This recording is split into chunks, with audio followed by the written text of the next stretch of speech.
kita pada hari apa yang akan kita pelajari pada hari ini, kita akan belajar cara membentuk suatu model, teman-teman. Di grup sudah saya kirim datanya. Nah, silahkan teman-teman buka datanya, lalu kita buka Evius.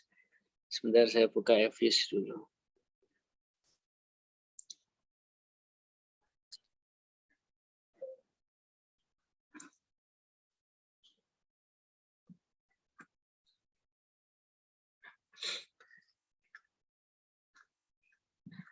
Oke, sekarang kita akan belajar mengenai cara pembentukan model.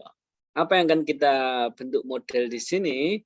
Ya, kita di sini ingin membentuk model namanya adalah ECM atau Error Correction Model dengan forecasting. Kenapa dengan forecasting? Kemarin kita sudah belajar mengenai stasionaritas dan kointegrasi. Di mana di dalam model ECM ini juga diharapkan bahwa variabel yang kita gunakan itu adalah stasioner. Baik itu stasioner di level maupun stasioner di first difference. Integration of order 0 ataupun integration of order 1. Nah, setelah kita mengetahui bahwa variabel kita stasioner, kalau variabel itu stasioner menandakan apa, teman-teman? Ada yang tahu? Kalau variabel kita itu stasioner itu menandakan adanya pergerakan. Ya. Untuk mendapatkan kembali keseimbangan pada jangka panjang. Nah, seperti itu. Kemarin ini juga sudah diujikan ya lewat kuis. Jadi variabel kita itu stasioner implies co-movement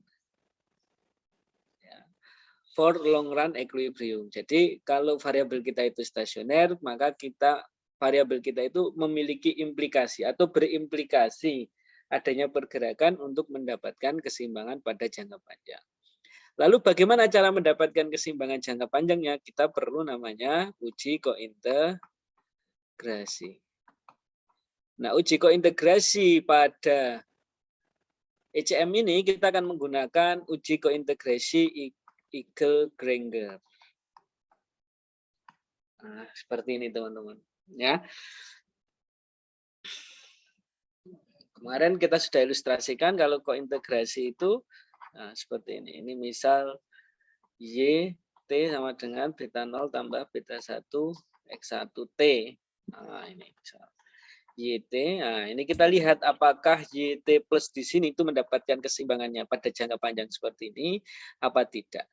Nah, itu kita ilustrasikan kemarin saat kita belajar mengenai kointegrasi. Setelah kita lihat data yang sudah saya kirimkan, silahkan teman-teman masukkan datanya ke Evius. Pilih open, foreign data.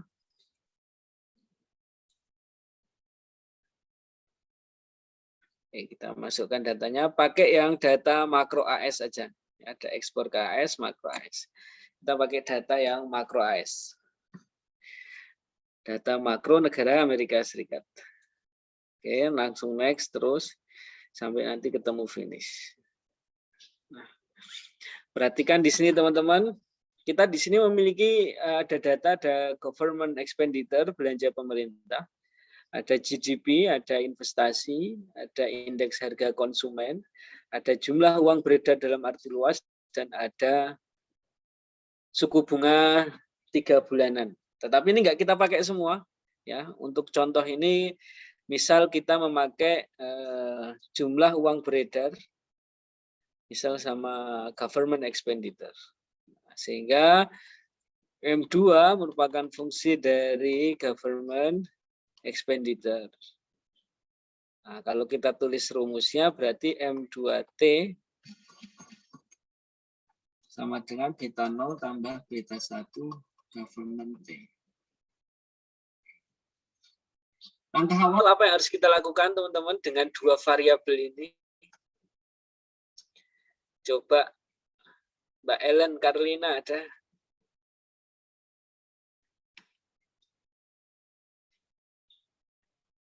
Halo Mbak Ellen, ada apa enggak ini Mbak Ellen?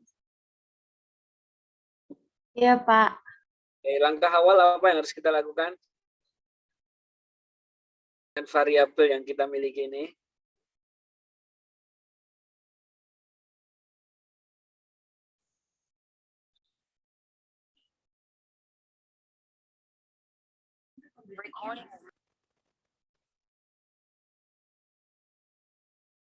Ada yang tahu yang lain?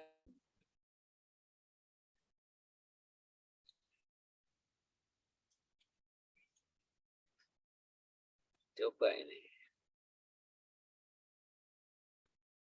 Riri, Mainisa, ada Mbak Riri. Apa setelah kita memiliki variabel, apa yang kita lakukan selanjutnya? Uji akar unit bukan, Pak? Ya, betul sekali. Uji akar unit atau uji stasionaritas. Kita harus tahu bahwa variabel kita itu stasioner di bentuk apa? Apakah bentuk level atau bentuk first difference. Kita coba pertama menggunakan yang M2. Kita uji unit root test, kita gunakan ADF, level, intercept. Kita gunakan IC. Oke, ini coba dibaca ini. Tiara, Dia, Rahma, ada.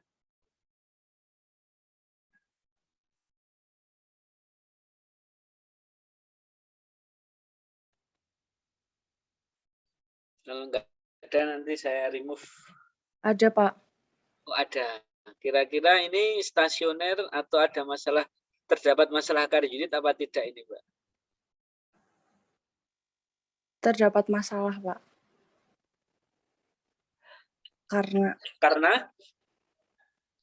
Karena itu probabilitasnya di atas 0,05. Ya, betul. Maka kalau ini tidak stasioner atau non stasioner, langkah selanjutnya apa, Mbak? Kita rubah ke dalam bentuk apa? Dalam bentuk first difference-nya. Coba sekarang dibaca Mbak Siti Fauziah, ada? Ya, Pak. Oke, kalau sekarang itu stasioner apa tidak? Atau terdapat masalah akar unit apa tidak? Udah stasioner karena probabilitasnya udah di bawah 0,05. Ya, jadi ini tidak terdapat masalah akar unit. Sebentar ya teman-teman. Mbak. Ya, bahwa sekarang kita ada masalah tidak dapat masalah akar unit, sehingga variabel M2 ini ya, itu ada indikasi adanya long run equilibrium atau keseimbangan pada jangka panjang. Nah, ini tapi variabel M2 itu stasioner dalam bentuk first difference-nya. Selanjutnya yang government expenditure.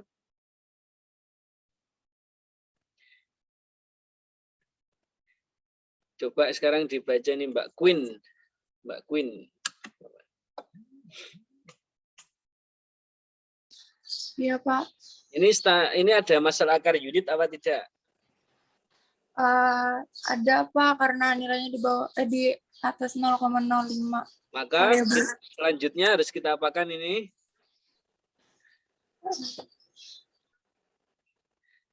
Kita rubah ke dalam bentuk first difference-nya. Oke, sekarang Muammar Gaddafi ada?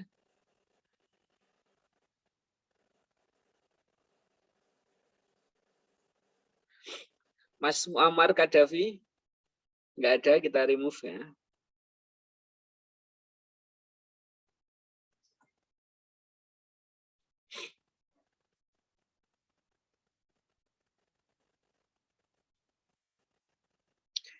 Lalu Hafidz Dwi Febrianto ada?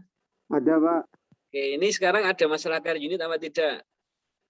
Tidak, Pak, karena di bawah 0,5, Pak. Oke, berarti kalau begitu kita dapat simpulkan baik government, belanja pemerintah, dan jumlah uang beredar semuanya ini stasioner. Dalam bentuk apa teman-teman? Level apa first different? First different, Pak. First different atau integration of order one, ya. Nah, integration of order one itu artinya ya first different tadi. Sehingga kita bisa langkah selanjutnya apa? Membuat. Nah, ini kita cek dulu M2 dan G misalnya ya. Kita S group, lalu view, lalu kita coba bentuk graph.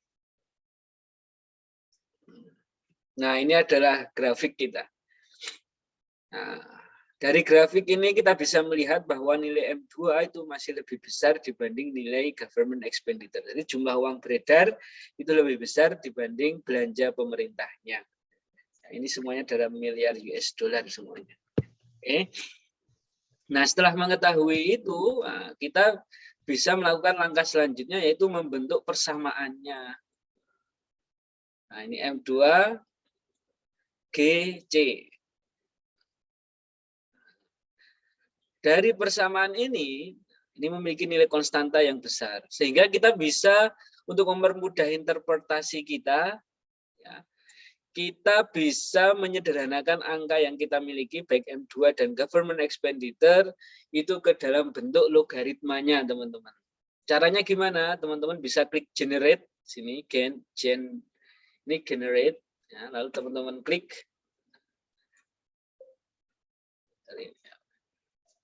Oke. Lalu kita tulis, misal sekarang kita membuat variabel baru dengan nama LNM2. Artinya apa LNM2? LNM2 itu adalah variabel jumlah uang beredar dalam bentuk logaritmanya. LNM2 sama dengan log buka kurung M2. Nah, seperti ini. Sehingga nanti di sini akan muncul variabel LNM2. Ini yang bentuk miliar US dollar, ini yang bentuk persennya. Begitu juga dengan government. Kita klik generate lagi. Kita tulis LNG sama dengan log buka kurung G. Seperti ini, teman-teman. Kalau sudah, kita klik enter.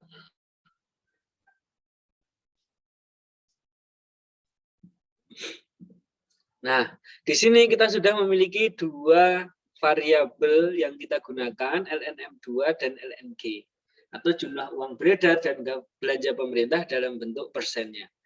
Nah, ini sekarang kalau kita coba bentuk grafik lagi.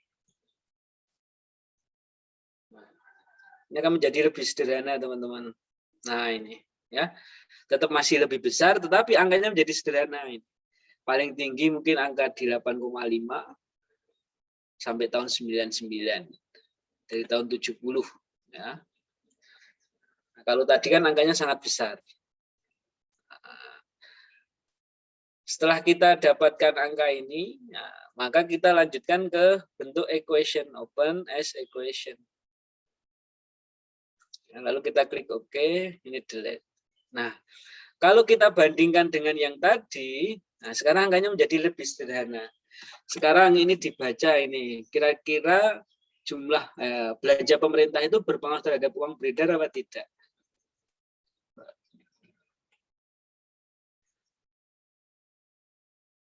Taan Mulia.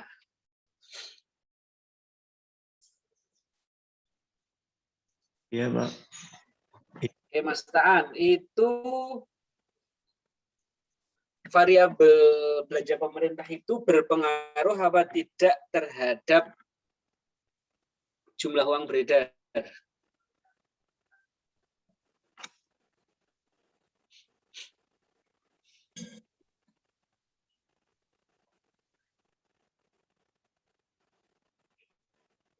Gimana Mas Tan? Kira-kira berpengaruh apa tidak itu?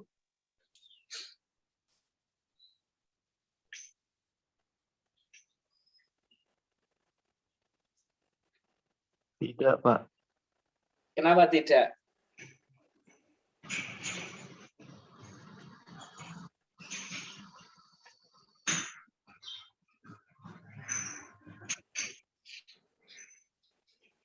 Karena tidak stasioner. Tadi variabel ini stasioner. Ini sekarang kita lihat pengaruhnya. Ini masih regresi linier berganda.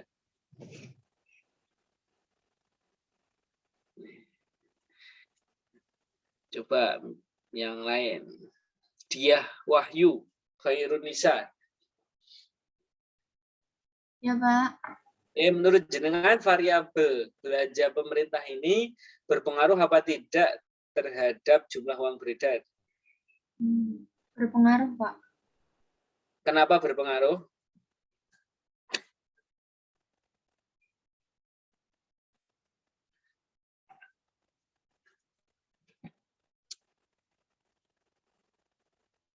Berpengaruh apa tidak? Berpengaruh karena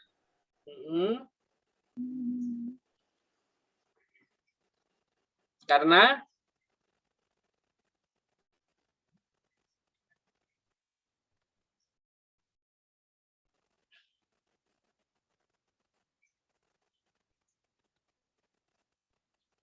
apa? Ini ekonometrika 1.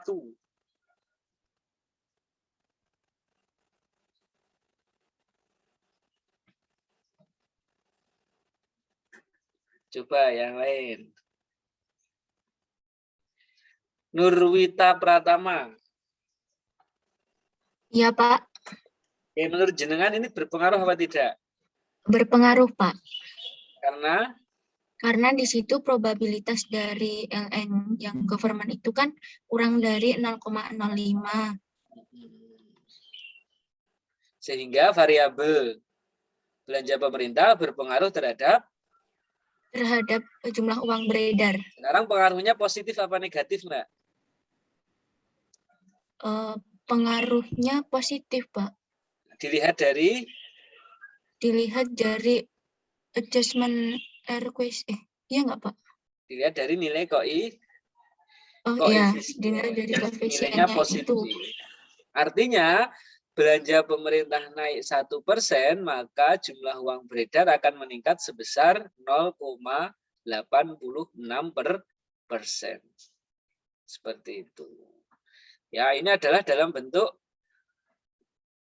OLS-nya. Nah, ini bisa kita, karena ini model yang kita bangun itu adalah model ECM atau Error Correction Model, sehingga kita memiliki persamaan sekarang. Persamaannya apa? Bahwa ln M2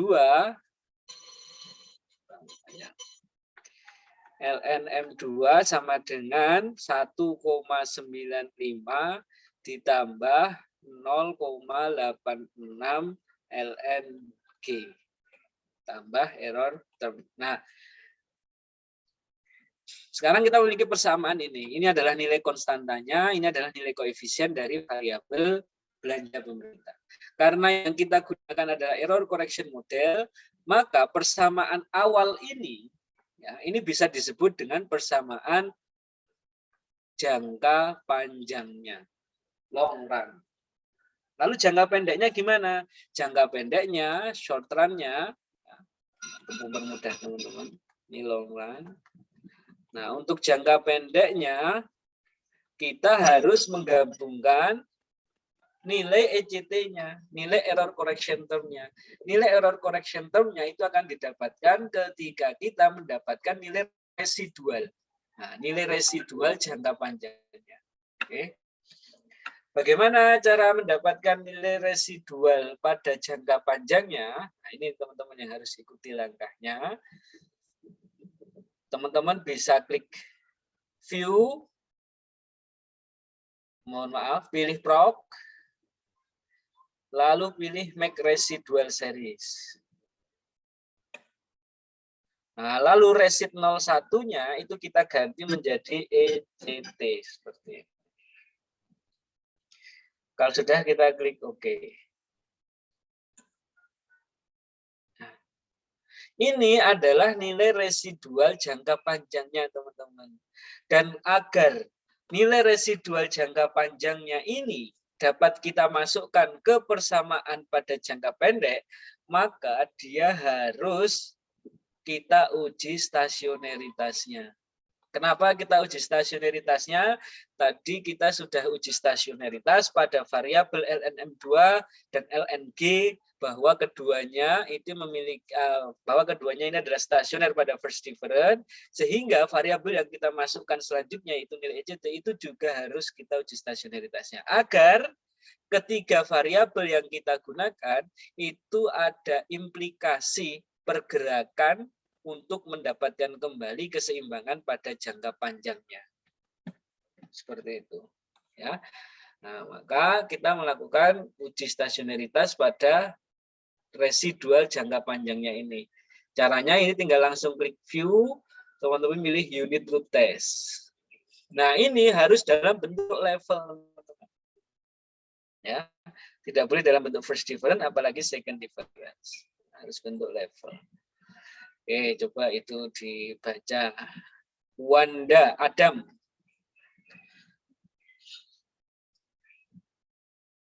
Mas Wanda Adam ada? Kira-kira nilai residualnya itu ada masalah akar unit apa tidak?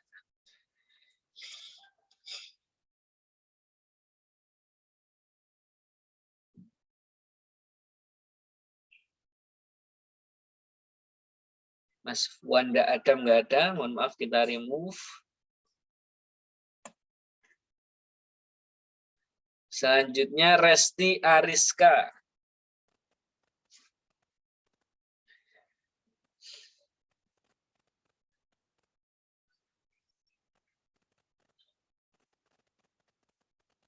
Iya, Pak. Oke, menurut jenengan ini residualnya ini stasioner apa tidak, Mbak?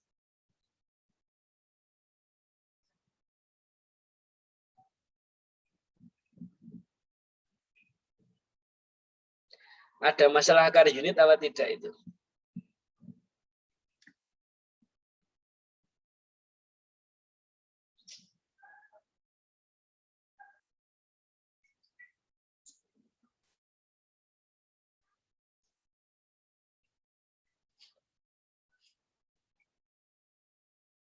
Gimana Mbak Resti?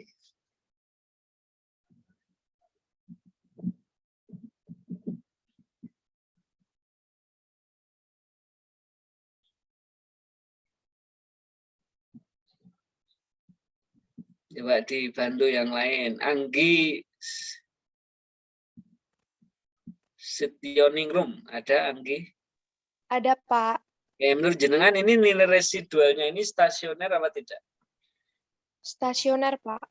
Karena probabilitasnya di bawah 0,05. ya betul. Sehingga persamaan ketika ada ECT-nya kan berarti menjadi LNM2T sama dengan beta 0 tambah beta 1X. Sorry, langsung aja. LNGT ditambah beta 2 ECT minus 1. Tambah error term. Nah, sekarang baik LNM2 stasioner, LNG-nya stasioner, ECT-nya stasioner. Sehingga apa artinya? Bahwa ketiga variabel ini berimplikasi adanya pergerakan untuk mendapatkan kembali keseimbangannya pada jangka panjang. Seperti itu. Ya. Untuk melihat bahwa ini ada keseimbangan pada jangka panjang, maka kita harus melakukan uji kointegrasi. Nah, uji kointegrasinya kita akan menggunakan yang pendekatan Igel-Granger. Bagaimana caranya? Oke, caranya kita kembali ke model ini. Nah, ini. Kita klik estimate di sini, teman-teman. Ya. Lalu kita rubah metodenya di sini ke dalam co-integration regression. Nah, ini. Co-integrating regression. Kalau sudah kita klik OK. Nah, di sini tidak ada yang perlu dirubah karena kita tetap semuanya konstan dalam bentuk level ya. Ya, kita menggunakan yang fully modified OLS. Nah, Nah, kita belum merubah ke model lainnya ya. Kalau sudah kita klik OK. Nah, sekarang kita akan uji kointegrasinya dengan pendekatan Eagle-Granger. Caranya adalah view, lalu pilih co-integration test. Oke, nah di sini ada banyak pendekatan. Untuk ECM kita gunakan pendekatan yang Eagle-Granger ataupun yang Phillips-Owilaris. Ya. Nih, kita gunakan dulu yang Eagle-Granger. Nah, di sini kita pilih lag metodenya boleh Swiss, boleh archaic. Nah, ini maksimum lagnya kita pakai bintang. Itu menunjukkan biar Evius yang mencarikan maksimum lag terbaiknya. Sudah kita klik OK. Oke, sekarang perhatikan di sini. Nilai probabilitasnya ini di atas apa di bawah 0,05 teman-teman? Di bawah. Di bawah 0,05. Kalau di bawah 0,05, H0 ditolak apa diterima?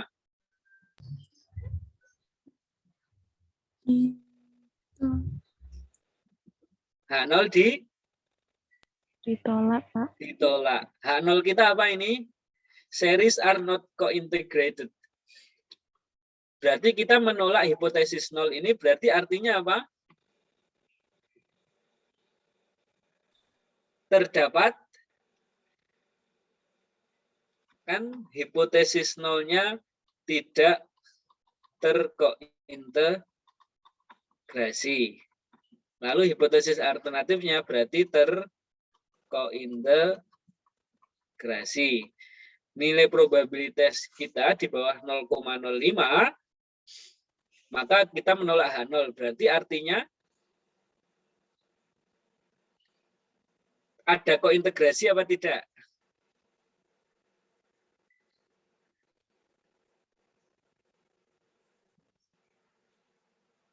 Ini seperti kemarin kita uji stasionaritas itu ya.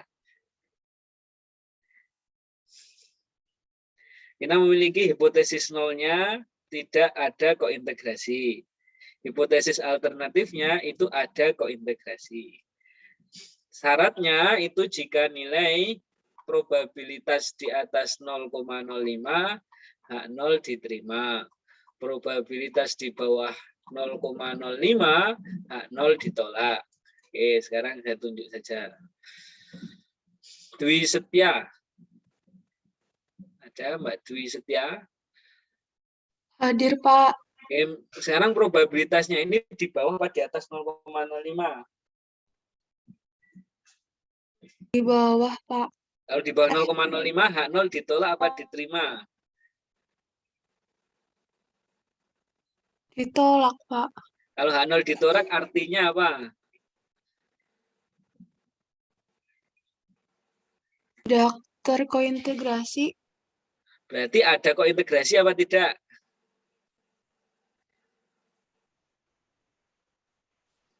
Ada ya, Pak? Ada, betul ya. Jadi kita ada kointegrasinya. Seperti itu. Nah, karena kita sudah ada kointegrasi, maka ini sudah stasioner, ini juga stasioner.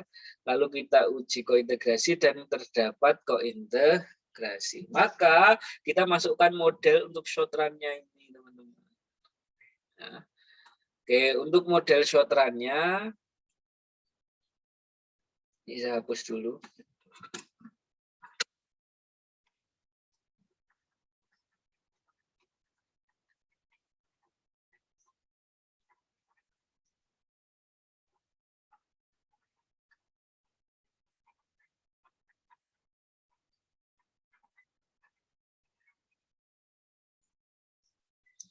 Oke, maka lanjutnya kita pilih ke model short-run-nya. Kita klik estimate di sini, teman-teman. Nah, kita pindah lagi ke dalam model least square-nya. Lalu kita masukkan nilai ECT-nya. ECT buka kurung -1. Tetapi ini kita rubah. Jadi D buka kurung LNM2. D buka kurung LNG. Seperti ini.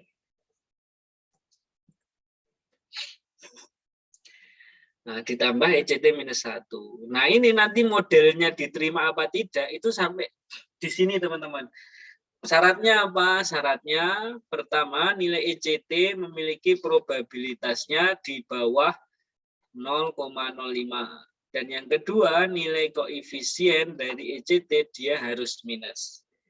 Nah, kalau ini keduanya terpenuhi, berarti model lolos dalam bentuk ECM. Seperti itu. Ya, akan kita cek sekarang. Kira-kira model yang kita bangun ini lolos bentuk ECM apa tidak? Oke, kalau sudah kita klik OK. Sekarang kita perhatikan di sini. Nilai ECT, nilai koefisiennya ini minus apa tidak? Minus, Pak. Minus. Lalu probabilitasnya di atas apa di bawah 0,05? Di atas. Di atas. Berarti kita bisa menerapkan model ECM apa tidak? Tidak. Tidak, karena nilai probabilitasnya masih di atas 0,05. Nah, kalau ini kita asumsikan ini di bawah 0,05, maka persamaan pada jangka pendeknya menjadi delta ln M2 sama dengan, sebentar nih saya hapus nggak kelihatan, 0,03 ditambah 0,46 delta lnG ditambah, bukan ditambah, tapi minus 0,21.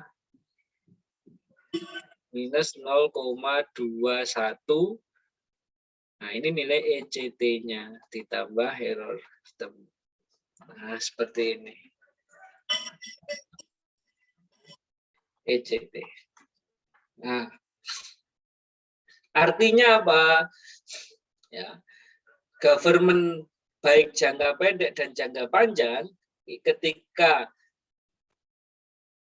ada peningkatan pada belanja pemerintah sebesar 1%, maka jumlah uang beredar akan meningkat sebesar 0,86 untuk jangka panjang dan 0,46 untuk jangka pendek. Dan nilai ECT-nya itu adalah sebesar 0,21. Apa artinya ini? Kita asumsikan ini probabilitasnya di bawah 0,05 ya. Artinya bahwa jika terjadi kesalahan pada jangka pendek, maka model akan mengkoreksi dan mendapatkan kembali keseimbangannya pada jangka panjang selama 0,21. 0,21 itu berarti, ini data kita, bentar Mas. Data yang kita miliki itu datanya bentuknya apa ini? Kita buka dulu, datanya tahunan. Berarti model akan mengkoreksi selama 2,1 tahun. Nah, jadi ketika ada kesalahan pada jangka pendek, model akan mengkoreksi dan mendapatkan kembali keseimbangannya pada jangka panjang selama 2,1 tahun. Seperti itu. Ya, itu adalah cara membaca kointegrasinya. Nah, jadi setelah lulus semuanya, stasioner residualnya, terus kointegrasinya juga lolos karena di bawah 0,05. Syarat terakhirnya itu di sini. Ini di sini itu biasanya banyak gagal di sini, teman-teman. Ternyata di sini kita hadapi juga tidak terdapat atau model ECM tidak bisa kita terapkan. Ya, seperti itu. Nah, kalau sudah seperti ini apa? Maka langkah selanjutnya kita bisa, ini kalau kita asumsikan ini di bawah 0,05, maka langkah selanjutnya kita bisa melakukan uji asumsi klasik. Ini biasanya kalau tidak lolos kointegrasinya, biasanya itu terdapat masalah autokorelasi. Ini karena nilai Darwin-Watson-nya juga sangat kecil. Kita bisa cek ya di sini, teman-teman pilih view, lalu pilih uji uji normalitas, probabilitasnya di sini di atas, 0,05 sehingga tidak terdapat atau data kita berdistribusi normal. Ya. Ini yang pertama. Lalu yang kedua, kita klik view residual diagnostik. Ini untuk uji autokorelasinya. Kita coba leg 2. Nah, benar ya. Nih. Probabilitasnya itu berapa teman-teman ini? Di batas apa di bawah 0,05 ini? Di bawah. Di bawah berarti terdapat dugaan awal kita karena nilai probability ECT-nya pertama di atas 0,05, nilai Darwin Watson-nya juga sangat kecil, sehingga ada indikasi masalah autokorelasi. Ini bisa terjadi karena apa? Jumlah observasi kita sangat sedikit nih teman-teman. Hanya 29, sehingga kita bisa expand data kita. Kita tambahkan datanya menjadi lebih banyak lagi. Ya, seperti itu. Lalu kita coba uji heteronya. Kita uji hetero, residual, hetero. Kita pilih yang Bruce-Pagan. Ini di atas 0,05. Ya, sehingga dapat kita simpulkan bahwa model bebas dari masalah hetero. Nah, lalu langkah selanjutnya apa? Nah, langkah selanjutnya setelah kita ada stasionaritas, ada kointegrasi, maka kita bisa melakukan yang namanya forecasting. Ya. Forecasting caranya gimana? Teman-teman tinggal klik di sini, pilih forecast. Nah, misal kita ingin mengganti di sini menjadi forecast. Nah, outputnya itu adalah forecast graph dan forecast evaluation. Kok nggak ada nilai aktualnya ya?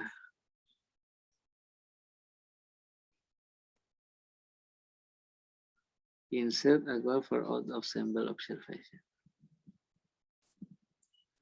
Kita klik. Nah, ini adalah hasil forecast-nya teman-teman. Ya, hasil forecast-nya ini menandakan apa? Menandakan dari tahun 71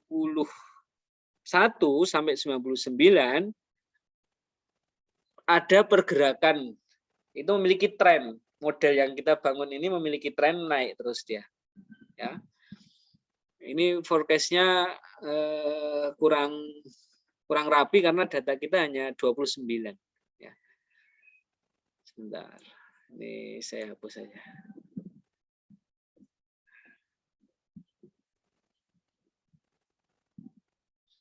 Dari bentuk forecast kita, ini kita menandakan bahwa ada variabel jumlah uang beredar dan government expenditure, ya,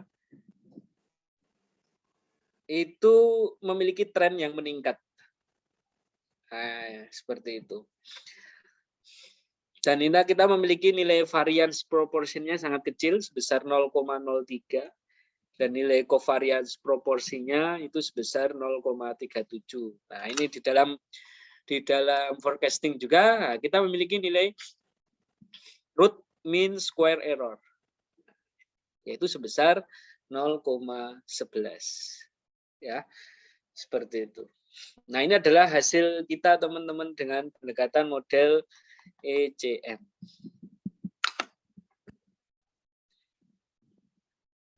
Oke.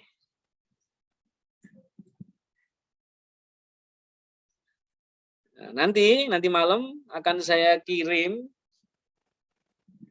soal untuk teman-teman kerjakan. Saya kirim data, lalu teman-teman mengerjakan dalam bentuk model ECM. Seperti itu. Bisa dipahami teman-teman, ini tugas praktikumnya. Kira-kira mau dikumpulkan kapan? Hari Sabtu aja ya? Senin, Pak. Iya, Senin. Pak, jangan deket-deket, Pak. Iya, Pak. Oh, Senin ya. Boleh, Senin ya. Saya kirim datanya nanti malam tapi ya. Saya cari dulu datanya. Oke, berarti dikumpulkan di hari Senin di My Class untuk tugas praktikumnya. Kalau tidak ada pertanyaan, kita tutup materi kita pada pagi hari ini dengan bersama-sama membaca hamdalah. Alhamdulillahirobbilalamin. Nanti kunci absensinya akan saya kirim di grup. Saya belum membuat ruang absensinya. Akhiran aku lakum. Assalamualaikum.